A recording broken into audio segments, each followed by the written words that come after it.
Hello, and thanks for joining us today. We're continuing our series of conversations on the Healthy Fluid Milk Initiative. And today we have a registered dietitian, Dr. Beathard, with us. And we're going to be talking about what we've been talking about this whole time, which is making sure that families learn more about how dairy consumption can increase their nutrition, especially for our low-income SNAP eligible families. And so my name is Katie Nye, and I am the Statewide Field Director for the Baylor Collaborative on Hunger and Poverty. And I work with our Texas Hunger Initiative field team. And we're talking about our Healthy Fluid Milk Initiative, which is a pilot that was established back in 2018 by the Farm Bill to really encourage consumption of fluid milk, which is, as we know, part of a well-rounded, nutritious diet as described by our dietary guidelines. But we're seeing that, there's not enough consumption of milk for a lot of families, and they're not getting those nutrients, and especially children and families that are living in food insecurity. So this program is intended to make milk more accessible for low-income Americans. So our organization, the Baylor University Collaborative on Hunger and Poverty, received this award through a competitive process, and we're partnering with the South Plains Hunger Solutions and Lowe's supermarkets to develop these incentives that will allow families to get double their dollar in healthy fluid milk at local stores, Food King grocery stores in Littlefield, Lubbock, and San Angelo, Texas. So this pilot has been operational since May. And what happens is that shoppers are using their SNAP benefits, and they go to these locations and purchase the qualifying fluid milk, which is pasteurized, unflavored, unsweetened cow's milk, skim or 1%, and they receive a coupon for additional free milk. And, we were talking about our Meals to You program last summer, and how one of the things that families said, especially, families that were low income and had low access to food, were saying that milk was something that was hard to find. And so this is a really unique opportunity for us to ensure that families have kind of double that access to milk. I remember a mom saying she had to go to 3 different stores to get enough milk for her growing family of teenage boys. And so when this program came about, it seemed like a real natural partnership. And so I'm going to ask Keith from our Lubbock office to introduce himself. He's really been leading this project out in West Texas. Thanks, Katie. And like Katie said, my name is Keith Timmer, and I'm the regional manager for our Lubbock location. So of the Texas Hunger Initiative under the Baylor Collaborative of Hunger and Poverty. So I've been out here for about 8 months now, and I've been spearheading this project. And it's been really interesting to see how incentivizing milk purchases will allow these SNAP families to expand their diet, expand their caloric intake, and really get these positive health outcomes that we're trying to get everyone at. Like Katie said, we're looking at about 90% of Americans aren't reaching their recommended dairy intake as guided by the DGAs. So we're seeing this gap in nutrient coverage. So we thought naturally partnering with USDA and Food and Nutrition Services to pilot this program would really demonstrate the benefits of drinking milk in communities and really reaching those nutrient values and providing extra value to those SNAP users when they purchase their products at the store. So it's been a really fun project to lead and launch, and we're really excited for the future and what it can hold, and showing how incentive programs can really boost participants' buying power and nutrient composition in their diets. So I think next we'll introduce a very special guest, and I'm really excited to have her on. She was one of my professors in college, and she's an expert in the field. So Dr. Beathard, if you'd like to introduce yourself. Okay, well, thank you so much. So thanks, Keith, and thanks so much, Katie. I certainly appreciate the opportunity to be here today. I am Karen Beathard. I'm a registered and licensed dietitian who also is a faculty member at the Department of Nutrition at Texas A&M University. And I've been here now starting my 23rd year, but prior to that, I worked in industry. I had the opportunity to work in food management at healthcare institutions, but also had private practice where I consulted for small hospitals and long-term care facilities, And then I started an emphasis on those with eating disorders. And so that's really a passion area of mine. So over the years of my practice, I've been able to help a lot of individuals to help them understand the importance of nutrition throughout the lifespan. And so definitely that importance includes fluid milk, because that is such a valuable portion of our diet that we do not want to exclude. Another opportunity I had was to be on I'm a past member of the Health and Wellness Committee for Dairy Max, which is our region program that supports dairy farmers. So that's something I'm very proud of as well. Wonderful. Well, I have a couple questions for you. I think Keith and I Okay. will ask you a few. My Okay. first one would be, why would you recommend adding milk to someone's diet if they're definitely, not drinking it now or drinking enough?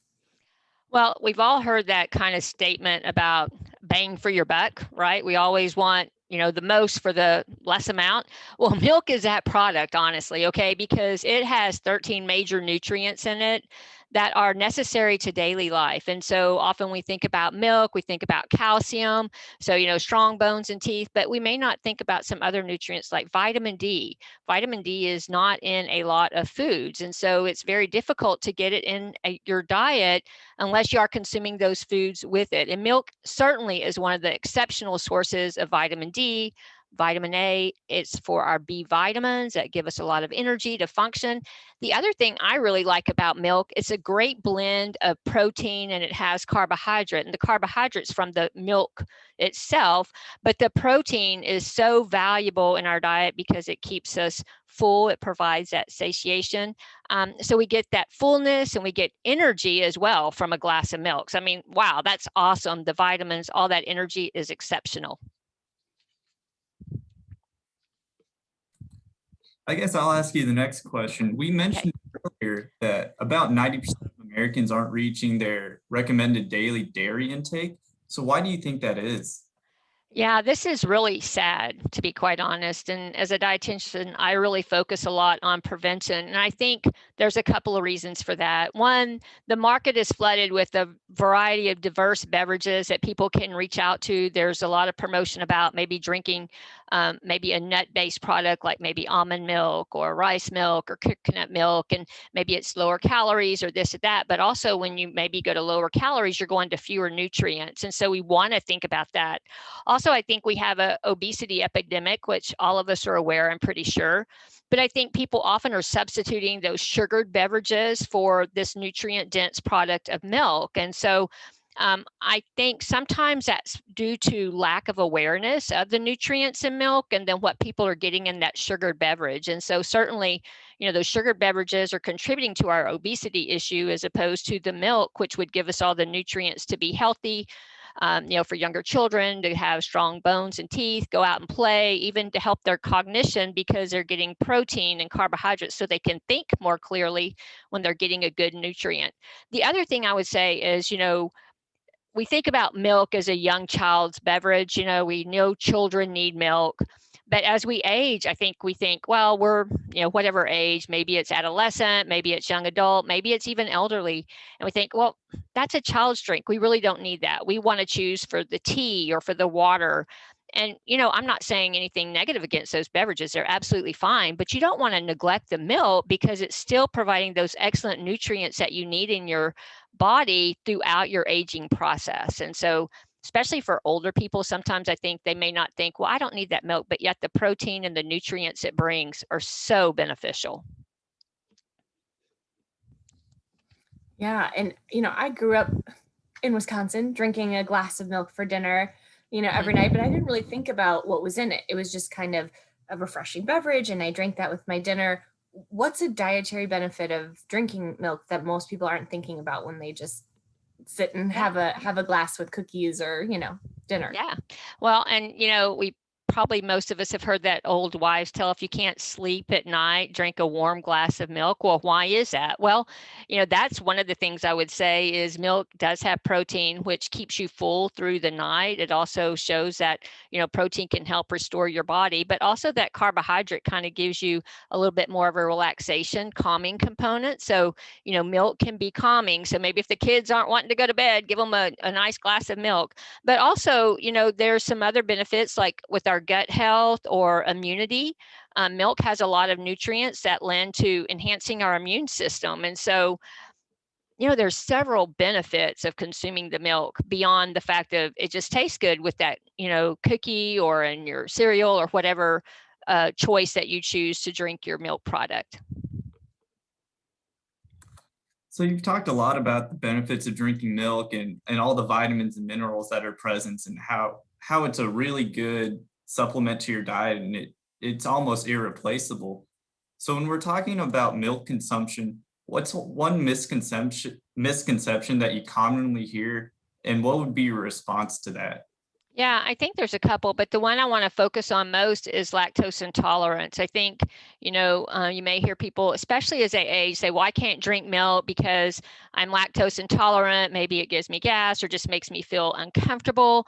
But the thing is with milk, there's a couple of things. One, lactose-free milk, is available to purchase. And so there's not a taste alteration with the lactose-free milk product that I would say, try it and see. The other thing is maybe if you have some discomfort associated with lactose or milk consumption to, as opposed to avoiding it, consume it in different formats. So for example, maybe having a smaller amount combined with a meal would help to minimize any kind of discomfort that you might feel. And so just, like maybe being off of it a little bit and then doing a little gradual inclination back into that in a small amount with other foods.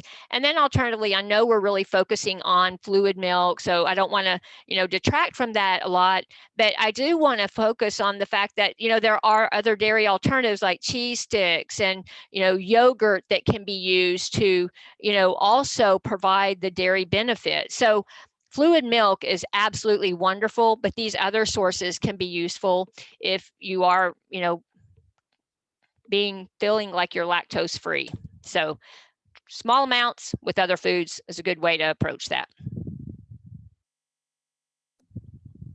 Great. So I want to know, speaking of, fitting this into your diet, and especially I have a 4-year-old, so helping young kids to get this, and especially on a budget, can you share, are there some fun ways that you can give for people to add milk to their diet if they're not just going to drink a glass? Yeah, actually, I'm a person, I like to chew food and drink beverages at the same time. So I don't like to live on the liquid diets, but a lot of people really enjoy more a liquid food item or item that they can consume to get nutrients. And so, I have a smoothie here. It's got strawberries in it and some other fruits, and it also has milk in it. And so this is a great way, you mentioned your child, to get a child involved, like, hey, what do you like? What do you want in it? And, maybe let them help put those items in it. But, it's not just about children, it's adults as well. So like, we know breakfast is important because we got to get our brain going for the day. So if you're on the run, fast, whatever, make that smoothie, get it together, just take it on your way, drink it in the car as you're scooting off to work. And that is a great way to get those nutrients in. So I think smoothies, and there's just a diverse array of flavors that you can incorporate. And so it gives you that opportunity to take some of the flavors that you like most and put it in an enjoyable beverage that you can benefit from, enjoy, and know that you're getting some good nutrition along the way. That's incredible that you mentioned having a smoothie as an alternate way to add milk into your diet. Because when we had our launch events for this program at our 3 pilot locations, we were doing smoothie demonstrations, and I was doing a berry smoothie, which had, had blueberries. I think we had some raspberries since they were fresh. So it was a fun way to really engage people. And it was really interesting to see that individuals didn't realize that you could put milk in a smoothie. They didn't know how a smoothie was made. Typically, they just go through a drive-through and pick it up. So it was fun to meet them where they're at and show them, hey, this is an alternative method to get your dairy consumption. So I'm glad Right. you brought that up. Yeah, and if I could throw in one more thing on there about the fruit, so I know fruit in, non-seasonal fruit is very expensive. So like if we're talking about December or January, that fruit is very expensive. And so that's not, available for everyone, but I want to throw in the idea of fresh fruit in a smoothie as well. I mean, so we may not have fresh strawberries on the produce section, but we certainly have fresh strawberries that have been quickly frozen to retain that nutritional value in our freezer section, or blueberries, or any of those other berries, Keith, that you were mentioning. So just want to remember that those berries or other fruits, they don't have to be just in the summer when they're plentiful. They're good year round in that frozen format. So thanks for bringing that idea up. Of course, and that's really great for individuals to know as well, so they can really expand where they're shopping at the grocery store and really get the best bang for their buck as we're looking at these programs. So one last question, what sort of resources do you like to give individuals to show them the benefits of drinking milk? Well, there's a couple of things. One is, I think that as consumers, we need to be knowledgeable about what we're purchasing at the store and kind of how these items fit into our diet. And so I think it's important, to learn to read the milk label and to recognize, the number of calories and the servings and what that represents on there. So I think, learning to read the milk label so that when you're at the grocery store, you understand what you are buying and the health benefits of that. So I think that's very helpful. And, we all have computers, so that nutrition label information is on the USDA, and I'm sure you provide that as well to your consumers. And then also thinking about the My Plate. So maybe if you're not as familiar with reading a food label, this is a really, great format because it talks about, what we should have at a meal. And certainly, one of the things that we do typically is we may overeat some certain foods. And so, this shows the plate with, serving of fruits and vegetables, grains, but then up here in the corner, we're getting that fluid milk in. And so this is a great representation that we can think about when we have our plate in front of us. What are we eating? And visually look at that, and quarter it out. And don't forget that glass of milk up there in the corner. And so I think those can be really great resources. And just remembering, this is a cup of milk. That's not that much milk, actually.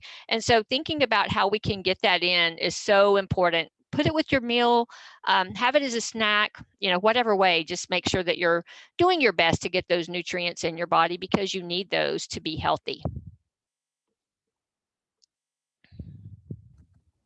I have one more question, and that is, this is really intended for our SNAP eligible families who are on such a tight budget, right? And they're being very conscious of what they're buying, kind of like you said, going for those maybe lower cost frozen vegetables and fruits, which are still super nutritious. So why would they want to pick up milk in their shopping cart when they're, budgeting so much? Why would that help them?